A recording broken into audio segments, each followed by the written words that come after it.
2007년 전남 담양군에서는 소생 가능성이 희박한 식물인간 환자의 남편이 환자의 고통을 덜어주려는 뜻에서 인공호흡기를 제거하여 환자가 숨진 일이 있었는데, 이 경우도 법원에서 남편에게 살인죄를 적용하여 집행유예를 선고했습니다. 이러한 사건들은 연명치료 중단이 환자 본인의 의사가 명확하지 않은 경우 자칫 형사처벌의 위험이 따른다는 점을 보여주었고, 존엄사에 대한 사회적 논의가 필요함을 부각시켰습니다. 퀼란 판결.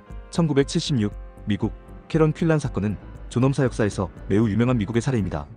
21세의 카렌 퀼란이 사고로 인한 혼수 상태의 영구적인 식물인간 상태에 빠지자 부모는 무의미한 생명유지 장치를 제거해달라고 요구했습니다.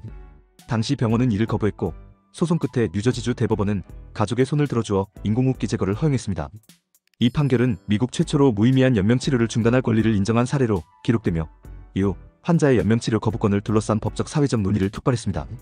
퀼란 양은 호흡기 제거 후에도 몇 년을 더 자연호흡으로 생존하다 사망했지만, 이 사건은 의료윤리와 법률에서 환자의 자기결정권을 고민하게 만든 출발점이 되었습니다. 낸시 크루잔 사건.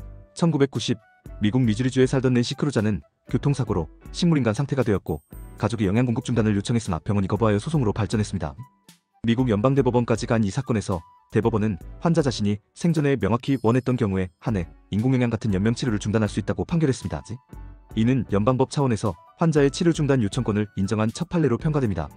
크루잔 사건은 이후 각 주에서 사전 의료 지시서 리빙 윌 제도를 도입하는 계기가 되었고, 환자가 의식이 없을 때를 대비해 미리 자신의 연명치료 의사를 기록해두는 문화가 확산되었습니다. 테리 샤이보 사건. 2005 미국. 이 사건은 존엄사 논쟁이 사회적으로 극심한 찬반 분열을 낳은 사례입니다.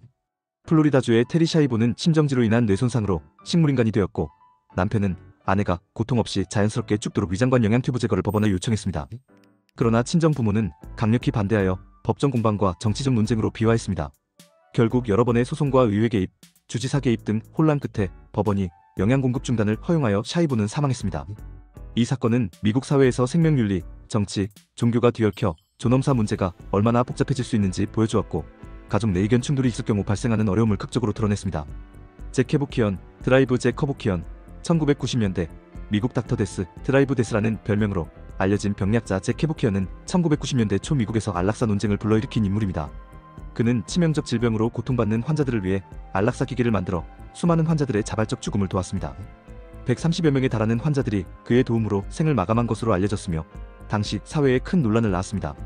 케부키언은 몇 차례 기소되었지만 배심 재판에서 무죄 판결을 받기도 했으나, 1998년 그가 직접 환자에게 치사약물을 주입하는 장면을 방송에서 공개한 후 2급 살인죄로 유죄 판결을 받아 수감되었습니다.